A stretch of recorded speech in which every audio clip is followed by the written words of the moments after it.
Rarement, sinon jamais, on a entendu à propos des figures nationalistes camerounaises des attaques ad hominem, même lorsqu'il y aurait pu y avoir une réserve sur tel ou tel point de leur parcours. C'est ce consensus que vient de faire voler en éclats Abel Elibilobe en s'attaquant à la figure tutélaire d'Ernest Ouandié, qu'il a qualifié ni plus ni moins de bandit, affirmant que celui-ci continuait son combat politique alors que l'indépendance du Cameroun avait déjà été acquise.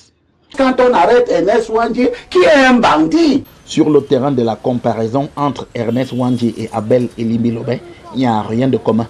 Alors qu'à 26 ans, Ernest Ouandié était un fonctionnaire opiniâtre déterminé à faire accéder le Cameroun à l'indépendance dignement, y compris en se sacrifiant, au point qu'à cette ère-là, il s'était déjà affirmé comme une figure majeure de la politique au Cameroun.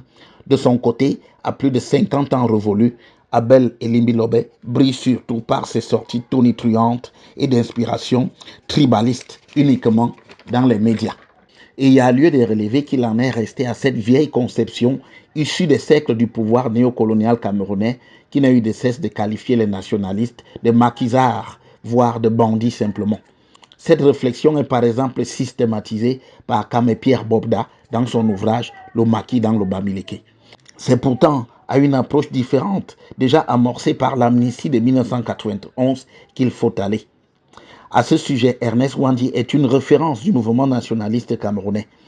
À la mort de Félix Roland Moumié en 1961, c'est lui qui reprend la tête de l'UPC à travers l'Armée de libération nationale du Cameroun, ALNK, en s'opposant dans le Mongo aux exactions de certains militants nationalistes, mais surtout en projetant de rétablir les libertés publiques mises entre parenthèses par le pouvoir de Yaoundé. Cela après avis des électeurs. Comment un bandit aurait-il pu être épris des principes démocratiques alors même que ceux qui le vouaient aux gémonies, dont Elibilobe est certainement fier, n'en avaient que du mépris? La réponse à cette question est parfaitement illustrée dans le procès qui allait conduire à l'assassinat de Ernest Ouandié en 1971, une vraie forfaiture devant le tribunal militaire de Yaoundé.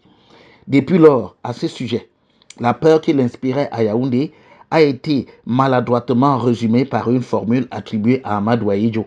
Je méprise mon séant Dormont, je vais le gracier. Par contre, je respecte Ouandié, il sera fusillé. On a rarement entendu une telle ignominie, la bonne attitude ayant pu consister à le gracier, comme par exemple Charles de Gaulle, fils du maréchal Pétain, qu'il respectait. Au lieu de quoi on a assassiné Ernest Ouandié, un crime que certains, comme Abel Elibilobe, continuent à perpétrer jusqu'aujourd'hui.